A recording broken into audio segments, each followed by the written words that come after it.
Hello दोस्तों, welcome to success tree. दोस्तों, जिस घड़ी का था सबको इंतजार, आखिर वो घड़ी आ ही गई है। Reserve bank of India, Bharat का सेंट्रल बैंक ने लेके आया है एक recruitment that is for the post of assistant. तो असिस्टेंट को लेके आरबीआई ने एक बहुत ही अच्छी नंबर ऑफ वैकेंसीज के साथ इस बार नोटिफिकेशन रिलीज किया है। एक अच्छी नंबर ऑफ वैकेंसीज के साथ आरबीआई इस बार मैदान में उतरा है और आरबीआई यहां पर रिक्रूटमेंट करने वाला है असिस्टेंट की भारत के सेंट्रल बैंक के अंदर। आरबीआई हमारा सेंट्रल बैंक है, भारत का सेंट्रल बैंक है, ये आप सबको पता होगा। और आरबीआई आपको ये भी पता होगा कि ये पब्लिक डीलिंग नहीं करता है। तो यहां पर इसमें जो अगर मैं बात करूं, जो वर्क प्रोफाइल की अगर मैं बात करूं, तो ये बहुत ही अच्छी अच्छी जॉब प्रोफाइल रहती है क्योंकि पब्लिक डीलिंग नहीं होता। तो एक बहुत ही अच्छा जॉब यहां पर स्टूडेंट्स इसको प्रेफर करते हैं। एंड यहां पे आरबीआई जो है रिक्रूटमेंट की पोस्ट के लिए यहां पर नोटिफिकेशन लेके आया। तो इस वीडियो के अंदर हम पूरा डिटेल डिस्कशन करेंगे कि क्या नंबर ऑफ वैकेंसीज है, किस रीजन के लिए कितनी वैकेंसी है, और सिलेक्शन प्रोसेस क्या रहेगा, और एलिजिबिलिटी क्राइटेरिया क्या रहने वाला है, और कैसे आप अप्लाई कर सकते हैं। तो वीडियो को लास्ट तक देखिएगा ताकि आप कंप्लीट इंफॉर्मेशन यहां पे गेन कर पाएं। तो चलिए बढ़ते हैं नोटिफिकेशन की तरफ। सबसे पहले यहां पे बात करेंगे इंपॉर्टेंट डेट्स की कि इंपॉर्टेंट डेट्स क्या है। तो बेसिकली जो लिंक है अप्लाई करने का वो स्टार्ट हो चुका है। तो नाउ यू कैन अप्लाई, आप अप्लाई कर सकते हैं। अप्लाई करने का जो लिंक है वो ऑलरेडी स्टार्ट हो चुका है। तो आप 17 फरवरी यानी कि आज के दिन से आप अप्लाई कर सकते हो। ठीक है, इसका लिंक जो है वो मैंने डिस्क्रिप्शन बॉक्स में प्रोवाइड करवा दिया, जहां से ओपन करके आपको अप्लाई करना है। और आप अप्लाई कर सकते हैं 8 मार्च 2022 तक, यानी कि 8 मार्च तक। यहां पर लगभग 20 दिन यहां मैं कह सकता हूं जो आरबीआई ने दी है अप्लाई करने के लिए। उसके बाद पेमेंट, बेसिकली जब भी हम कोई फॉर्म फिल करते हैं, किसी एग्जाम के लिए अप्लाई करते हैं, तो हमें एक फीस पे करनी होती है। तो पेमेंट करने की जो लास्ट डेट है वो कब की है, वो है 17 फेब से लेके वो भी 8 मार्च 2022 तक आप पेमेंट कर सकते हो। इसके बाद यहां पर सिलेक्शन प्रोसेस की बात करें तो जो एग्जामिनेशन प्रोसेस रहता है, ठीक है, तो दो एग्जाम यहां पर कंडक्ट किए जाते हैं, एक प्रीलिम्स का एग्जाम और एक मेंस का एग्जाम कंडक्ट किया जाता है। सिलेबस क्या रहेगा, एग्जाम पैटर्न क्या रहेगा, उसकी बात हम बाद में करते हैं। तो प्रीलिम्स का जो एग्जाम रहेगा उसका टेंटेटिव डेट यहां पर दिया गया है 26 मार्च या 27 मार्च। 26 मार्च और 27 मार्च यहां पर टेंटेटिव डेट दिया गया है। और अगर मैं मेन एग्जाम की बात करूं, मेंस एग्जाम की बात करूं, तो इसका टेंटेटिव डेट जो दिया गया है दैट इज मई 2022। तो मई के लास्ट में हम एक्सपेक्ट कर सकते हैं कि ये जो एग्जाम हो सकता है, कंडक्ट किया जा सकता है। इसके अलावा अगर आरबीआई के पास पूरी अथॉरिटी है, क्योंकि आरबीआई ने बेसिकली ये नोटिफिकेशन रिलीज किया है, आरबीआई रिक्रूटमेंट कर रहा है अपने लिए, तो आरबीआई के पास पूरी अथॉरिटी है कि आरबीआई कभी भी इसमें कोई भी डेट में चेंजेस कर सकता है। ठीक है, आगे बात करेंगे नंबर ऑफ वैकेंसीज की। तो नंबर ऑफ वैकेंसीज इस बार बहुत अच्छी है, ठीक है, बट आरबीआई जो नोटिफिकेशन में इनिशियली लिखता है या इनिशियली आप न्यूज़पेपर में देखते हो, तो यहां पर 950 वैकेंसीज लिखी जाती है। तो क्या ये वैकेंसीज 950 है? ठीक है, तो 950 तो बेसिकली इस साल की रेगुलर वैकेंसीज है, वो भी पर्सन विद डिसेबिलिटीज और एक्स सर्विसमैन को छोड़कर। ठीक है, अगर मैं प्रीवियस बैकलॉग जो वैकेंसीज है उनको काउंट करूं और एक्स सर्विसमैन की वैकेंसीज को काउंट करूं और पर्सन विद डिसेबिलिटीज की वैकेंसीज को काउंट करूं, तो टोटल जो यहां पर नंबर ऑफ वैकेंसीज मिलता है वो है 1246। लगभग 1250 वैकेंसीज इस बार आरबीआई लेके आया है असिस्टेंट को लेके, जो कि एक बहुत ही अच्छा नंबर है। जो कैंडिडेट बैंकिंग सेक्टर के लिए या आरबीआई के लिए प्रिपरेशन कर रहे हैं उनके लिए एक बहुत ही अच्छी अपॉर्चुनिटी। क्योंकि देखो, जो बच्चे बाकी बैंक का एग्जाम देते हैं उसके बाकी बैंक से और आरबीआई के एग्जाम में बहुत सारा डिफरेंस, बेसिकली सिलेक्शन प्रोसेस में तो नहीं है, बट वर्क प्रोफाइल में बहुत डिफरेंस है। ठीक है, अगर आप किसी और बैंक में जाके जॉब करते हो तो आपको पब्लिक डीलिंग करना पड़ता है, ठीक है, पब्लिक के साथ डील करना है, कस्टमर्स आएंगे। बट आरबीआई की जॉब में ऐसा नहीं होता। आरबीआई में आपको बैठ के बैंक का काम करना है और पब्लिक यहाँ पे अलाउ नहीं होती है, पब्लिक डीलिंग आप नहीं करने वाले हो। तो यहाँ पर किस जोन में कितनी वैकेंसीज है, किस रीजन में कितनी वैकेंसीज है, यहाँ आप देख सकते हो। ठीक है, अहमदाबाद की बात करें, बेंगलुरु की बात करें, भोपाल, भुवनेश्वर, चंडीगढ़, चेन्नई, गुवाहाटी, हैदराबाद, जयपुर, जम्मू, कानपुर एंड लखनऊ, कलकत्ता, मुंबई, नागपुर, न्यू दिल्ली, पटना, कोची, त्रिवेंद्रपुरम, इन सबको मिला के यहाँ पे वैकेंसीज निकाली गई है। और जनरल कैटेगरी की अगर मैं बात करूं, जनरल कैटेगरी की यहाँ पर 440 वैकेंसीज रिलीज की गई है और बाकी ईडब्ल्यूएस की 90 है। ठीक है, ओबीसी की 146 है, एसटी की यानी कि शेड्यूल ट्राइब्स की 123 रेगुलर की है और 46 जो है वो बैकलॉग वैकेंसीज है, और एससी की 151 रेगुलर है और 2 वैकेंसीज जो है वो बैकलॉग की है। टोटल 950 वैकेंसीज ये हो जाती है और 48 वैकेंसीज बैकलॉग की हो जाती है। उसके बाद ये पर्सन विद डिसेबिलिटीज की अगर मैं बात करूं, ठीक है, इनके लिए वैकेंसीज आती हैं अलग से, और यहां पर एक्स सर्विसमैन की वैकेंसीज भी काउंट होती है। तो टोटल लगभग 1250 वैकेंसीज अप्रोक्सीमेटली यहां पर आरबीआई के द्वारा रिलीज की गई है, जो कि एक बहुत ही अच्छी खबर देखने को मिलती है। आप अपने अपने रीजन वाइज यहां पे देख सकते हैं कि आप किस रीजन से बिलोंग करते हैं उस अकॉर्डिंगली आप देख सकते हैं। आगे बात करेंगे हम एलिजिबिलिटी क्राइटेरिया की। एलिजिबिलिटी क्राइटेरिया क्या रहने वाला है, ठीक है, यानी कि आपको क्या क्या रिक्वायरमेंट है, एज की क्या रिक्वायरमेंट है, क्वालिफिकेशन की क्या रिक्वायरमेंट है अगर आप इस एग्जाम के लिए अपीयर होना चाहते हैं। तो सबसे पहले मैं अगर एज की बात करूं, आपकी जो एज है वो 1 फरवरी 2022 को, 1 फरवरी 2022 को आपकी जो एज है वो 20 और 28 के बीच में होनी चाहिए, यानी कि कम से कम 20 साल, मैक्सिमम टू मैक्सिमम 28 साल के आप हो सकते हो 1 फरवरी 2022 को। अगर मैं काउंट करूं तो आप वो कैंडिडेट जिनका बर्थ जो है 2 फरवरी 1994 के बाद हुआ और 1 फरवरी 2002 से पहले हुआ, वही कैंडिडेट इसके लिए अप्लाई कर सकते हैं, वही कैंडिडेट यहां पे एलिजिबल माने जाएंगे। क्लियर? तो वो कैंडिडेट जो यहां पे एलिजिबल है, this age is for the general category, ठीक है। बाकी अगर आपके पास कोई रिजर्वेशन है, कोई कोटा है, आप एससी से बिलोंग करते हैं, ठीक है, किसी एक्स सर्विसमैन है, तो आपको यहाँ पे रिजर्वेशन के चलते हुए कुछ रिलैक्सेशन मिल जाता है, ठीक है। जैसे कि अगर मैं बात करूं तो अगर जो शेड्यूल कास्ट या शेड्यूल ट्राइब्स हैं उनको 5 साल का रिलैक्सेशन मिल सकता है, ठीक है। बैकवर्ड क्लासेस को मिल जाता है 3 साल का, और पर्सन विद बेंचमार्क डिसेबिलिटीज को 10 साल का मिल जाता है। जनरल और ईडब्ल्यूएस के लिए, ओबीसी वालों को 13 साल का, और एससी एसटी को 15 साल का मिल जाता है। एक्स सर्विसमैन को भी अपना यहाँ पे मिल जाता है, ठीक है। तो यहाँ पे डिफरेंट डिफरेंट जो बेसिकली अगर किसी के पास कोई रिजर्वेशन है तो उसको यहाँ पे मिल जाता है रिलैक्सेशन। उसके बाद बात करें एजुकेशनल क्वालिफिकेशन की, तो क्या आपकी विद्युत योग्यता होनी चाहिए? तो अ कैंडिडेट को पास क्या होना चाहिए? एक ग्रेजुएशन की डिग्री होनी चाहिए विद द एटलीस्ट 50% मार्क्स, कम से कम 50% मार्क्स के साथ आपने ग्रेजुएशन की जो डिग्री है किसी भी फील्ड में पास की होनी चाहिए एटलीस्ट। तो जिन कैंडिडेट्स ने ग्रेजुएशन करी हुई है, किसी भी फील्ड में करी हो और 50% नंबर कम से कम लाए हो, वो यहाँ पे एलिजिबल है, वो ये एग्जाम दे सकते हैं। तो काफी सारे बच्चे यहाँ पे क्वेरी ये भी करते हैं कि क्या सर मेरे 49% है, 49.5 है, 49.9 है, 49.99 है, क्या मैं एलिजिबल हूं? नहीं, ये कैंडिडेट्स एलिजिबल नहीं है। पूरे 50% एटलीस्ट जिसके होंगे वही एलिजिबल यहाँ पे काउंट होगा, ठीक है। उसके साथ साथ आपको कंप्यूटर नॉलेज होनी चाहिए, ठीक है। वर्ड प्रोसेसिंग की जो नॉलेज है वो आपको होनी चाहिए, ठीक है। कंप्यूटर नॉलेज, माइक्रोसॉफ्ट ऑफिस की जो नॉलेज है वो यहाँ आपको होनी चाहिए, बेसिक नॉलेज आपको होनी चाहिए, वो यहाँ पर मैंडेटरी माना जाता है, ठीक है जी। उसके बाद सिलेक्शन प्रोसेस क्या रहता है? सिलेक्शन प्रोसेस यहाँ पे एग्जाम कंडक्ट की जाते हैं जिसको हम स्कीम ऑफ सिलेक्शन कहते हैं। तो सबसे पहले होता है प्रीलिम्स का एग्जाम, मल्टीपल चॉइस क्वेश्चंस होते हैं प्रीलिम्स के एग्जाम में, ठीक है।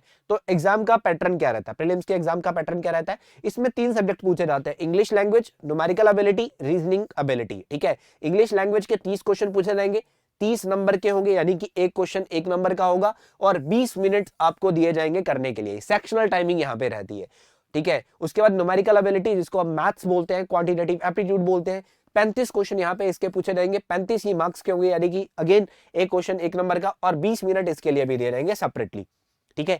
यानी कि 20 मिनट से ज्यादा समय आप नहीं लगा सकते पर सेक्शन। तो उसी के साथ साथ नेक्स्ट हमारे पास रीजनिंग है, 35 क्वेश्चन, 35 मार्क्स के हो गए, और 20 मिनट यहाँ पे दे जाएंगे। टोटल 1 घंटे का समय मिलेगा, 20-20 मिनट तीनों सेक्शन के लिए, 100 मार्क्स का रहेगा, और 100 क्वेश्चन आपको पूछे जाएंगे। बट यहाँ पे मैं आपको बता दूं कि आपका जो प्रीलिम्स का एग्जाम है ये सिर्फ क्वालिफाइंग है, ठीक है। आपको सिर्फ इसको बेसिकली क्वालिफाई करना है, ठीक है, क्वालिफाई करना है। क्वालिफाई करके आप एलिजिबल होंगे मेंस के लिए, तो मेंस में बेसिकली जो आपके अच्छे मार्क्स आएंगे उसी के बिहाफ पे आपकी सिलेक्शन होने वाली है। तो नेक्स्ट जो कैंडिडेट प्रीलिम्स की कट ऑफ को क्रैक करेंगे, ठीक है, वो यहाँ पर मेंस का एग्जाम देंगे, तो मेंस के एग्जाम में क्या क्या पैटर्न रहेगा? मेंस के एग्जाम में हमारे पास आएगी reasoning, English, numerical ability, again quantitative aptitude, general awareness, GK और कंप्यूटर नॉलेज। इन पांचों सब्जेक्ट्स के 40-40 क्वेश्चन यहाँ पे पूछे जाएंगे, ठीक है। बट यहाँ पर जो टाइम ड्यूरेशन है वो डिफरेंट रहेगा। आपको रीजनिंग के लिए 30 मिनट्स मिलेंगे 40 क्वेश्चन करने के लिए, ठीक है। इंग्लिश के लिए भी 30 मिनट्स मिलेंगे 40 क्वेश्चन करने के लिए, मैथ्स के लिए भी 30 मिनट्स मिलेंगे 40 क्वेश्चन करने के लिए, जीके के लिए आपको मिलेंगे 25 मिनट 40 क्वेश्चन करने के लिए, और 20 मिनट मिलेंगे आपको कंप्यूटर के लिए 40 क्वेश्चन करने के लिए। टोटल 135 मिनट का आपका ये एग्जाम रहने वाला है, और यहाँ पर आपको 200 क्वेश्चन जो है वो अटेम्प्ट करने हैं, 200 क्वेश्चन जो है वो आपको अटेम्प्ट करने हैं, ठीक है। That is mains examination. और मेंस एग्जाम जो एस्पिरेंट क्रैक करेंगे, ठीक है, उनको यहां पर बुलाया जाएगा लैंग्वेज प्रोफिशिएंसी टेस्ट के लिए, यानी कि लैंग्वेज के लिए, ठीक है। तो बेसिकली पर्टिकुलर जोन में, जिस भी जोन के लिए आप अप्लाई कर रहे हैं, ठीक है, उस जोन में यहां पर आपका जो लैंग्वेज है उस एरिया का, वो लैंग्वेज आपको आता होना चाहिए, ठीक है, वो लैंग्वेज आपको पता होना चाहिए। तो लैंग्वेज की जो डेट है, मतलब कौन कौन सी लैंग्वेजेस यहाँ पे है, वो यहाँ पे मैं आपको बताने वाला हूँ कि क्या क्या लैंग्वेजेस यहाँ पे हमारे पास ऑप्शन है कि क्या क्या लैंग्वेज, अगर आप किस जोन से अप्लाई करते हैं तो आपको कौन सी लैंग्वेज यहाँ पे आती होनी चाहिए। बट एक चीज का ध्यान रखिएगा कि अगर कोई कैंडिडेट लैंग्वेज प्रोफिशिएंसी टेस्ट को पास नहीं कर पाता है, अगर कोई कैंडिडेट लैंग्वेज प्रोफिशिएंसी टेस्ट को पास नहीं कर पाता है तो वो डिस्क्वालीफाई है, वो डिस्क्वालीफाई हो जाएगा। ठीक है, यानी कि इसको पास करना बहुत मैंडेटरी है। ठीक है, बहुत ही जरूरी है।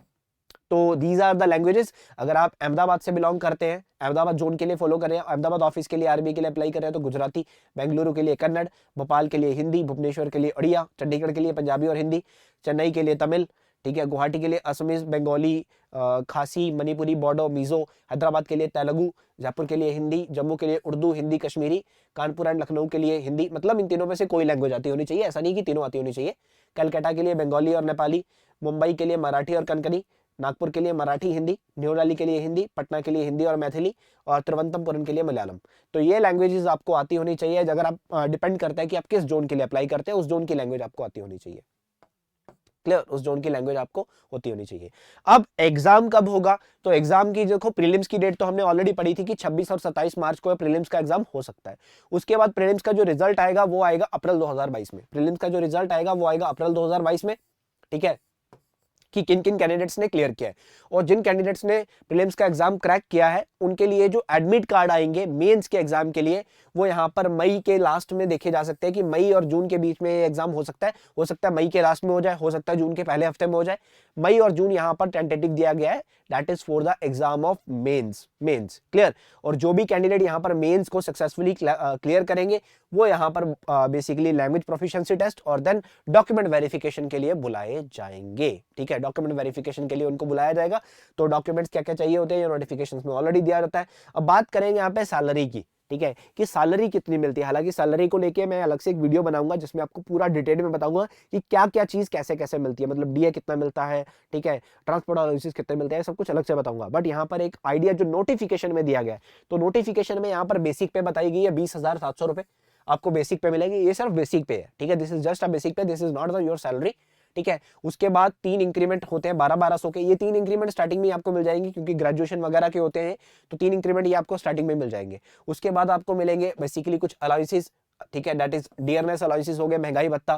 ठीक है, house rent allowances, city compensatory allowances, transport allowances. ठीक है, तो जो जो अलाउंसेस होंगे टाइम टू टाइम रिवाइज होते जाते हैं और आपको मिलते रहेंगे।